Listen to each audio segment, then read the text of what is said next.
মঙ্গলবার নৈহাটির বড়মার মন্দিরে পুজো দিয়ে নৈহাটি উন্নয়নের ডালি সাজিয়েছিলেন মুখ্যমন্ত্রী মমতা বন্দ্যোপাধ্যায়।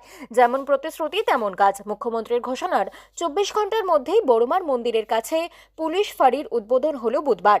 মুখ্যমন্ত্রীর নির্দেশে এবং এলাকার আইন শৃঙ্খলা পরিস্থিতি স্বাভাবিক রাখার উদ্দেশ্যে বুধের বিকেলে চালু হয়ে গেল এই পুলিশ ফাঁড়ি। এদিনের উদ্বোধন করলেন ব্যারাকপুর পুলিশ কমিশনার অলোক রাজরিয়া। এছাড়াও এই উদ্বোধনী অনুষ্ঠানে উপস্থিত ছিলেন নৈহাটির নবনির্বাচিত বিধায়ক সনৎ দে, নৈহাটি পৌরসভার পৌরপ্রধান তথা বড়মার মন্দির কমিটির সভাপতি অশোক চট্টোপাধ্যায় সহ একাধিক পুলিশ কর্তা এবং মন্দির কমিটির সদস্যরা। ব্যারাকপুর পুলিশ কমিশনারেটের তৎপরতায় বড়মার মন্দিরের 3 তলায় উদ্বোধন হলো বড়মা পুলিশ আউটপোস্ট। পুলিশ কমিশনার এদিন জানিয়েছেন, বড়মা পুলিশ আউটপোস্টের দায়িত্বে থাকবেন অফিসার ইনচার্জ এবং একজন সাব ইন্সপেক্টর। সঙ্গে মোতায়েন থাকবেন 3 জন এএসআই, 8 জন কনস্টেবল এবং 8 জন সিভিক ভলেন্টিয়ার। তবে পুলিশ কমিশনার আরও জানিয়েছেন, মন্দিরে বেশি সংখ্যায় মহিলা দর্শনার্থীরা আসেন, তাই আগামী দিনে 4 জন মহিলা পুলিশ কর্মীও নিযুক্ত থাকবে এই ফাঁড়িতে।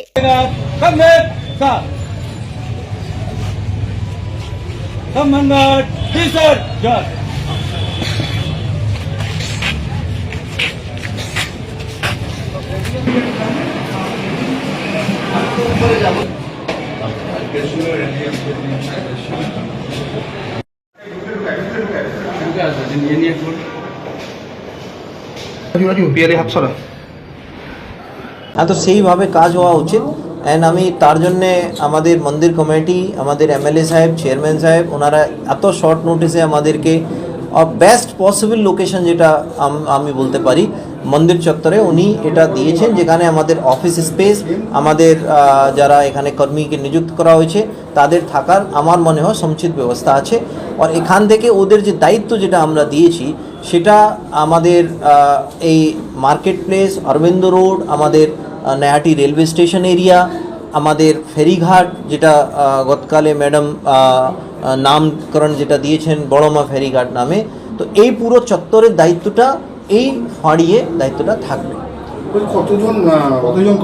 দেখুন, অফিসার ইনচার্জ আপনার সামনে আছেন পবিত্র, তো একজন আমাদের sub inspector rank officer in charge দেখবেন, ওনার আন্ডারে 3 জন এএসআই র্যাঙ্ক অফিসার আছে, তাছাড়া 8 জনকে কনস্টেবলকে এখানে নিযুক্ত করা হচ্ছে, আর তাছাড়া সিভিক ভলেন্টিয়ার্সও ওনার সাহায্যে থাকবে। হ্যাঁ, অবশ্যই, এটা তো 24 আওয়ার যারা বলারও নেই। মন্দির দেখুন, মন্দির এই আউটপোস্টে কেন্দ্রে আছে, তাছাড়া মন্দিরে যখন দর্শনার্থীরা আসছে তখন তো সুরক্ষা সুনিশ্চিত করতেই হবে। তাছাড়া আমাদের মায়ে যেটা প্রতিমা আছে তার সঙ্গে গয়না আর নানা রকম আইটেমস আছে, সেই সুরক্ষার দায়িত্বটা তো 24 ঘন্টার।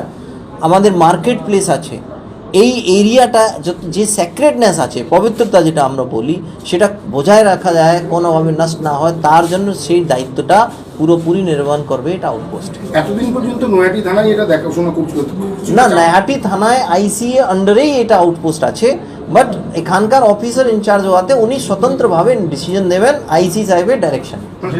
নৈহাটি থানার উপর একটু চাপটা কমবে, অবশ্যই কমবে। আর এটা তো সবচেয়ে busiest place, Naihati busiest place, আপনারা যারা লোকাল রিপোর্টার আছেন তারা জানেন, তো নিশ্চয়ই অনেকটা আমাদের লাভটা হবে। এখন তো পুজোর দিনটা পুরো বছর চলছে, গতকালেও তো লাইনটা এত লম্বা ছিল, গতকালেও আমি দেখলাম ইস্যুটা হলো, কিছু লোক বললো আমাকে এতক্ষণ আমরা অপেক্ষা করতে পারবো না, ঠিক আছে, তো আমরা ওনাদেরকে দর্শন করে আর টাইমে বাইরেও ওনাদের দর্শন করিয়ে দেওয়া হয়েছিল। মহিলা, আপনি ওটা ঠিক বুঝেছেন, মহিলা পুলিশ কর্মী আমি এখানে এখন এটা পোস্টিং অর্ডারে হয়নি, আমরা এখানে মিনিমাম 4 জন মহিলা পুলিশ কর্মী নিযুক্ত করবো, কেন কি বেশিরভাগ সংখ্যায় এখানে মহিলারা আসেন, সেটা অন ডেপুটেশন প্রথমে করব, কেন কি একটু থাকা বাকা ব্যবস্থাটা আমরা সব কিছু দেখে নিই, তারপরে আমরা যেটা দরকার হবে থানার যেভাবে কাজ করে তখন থাকবে, এটা তো আপনার বলে থাকবে না। হ্যাঁ, অবশ্যই, ওটা সাদা পোশাকে কেন দরকার আছে? পোশাকে থাকলে কোনো অসুবিধা নেই।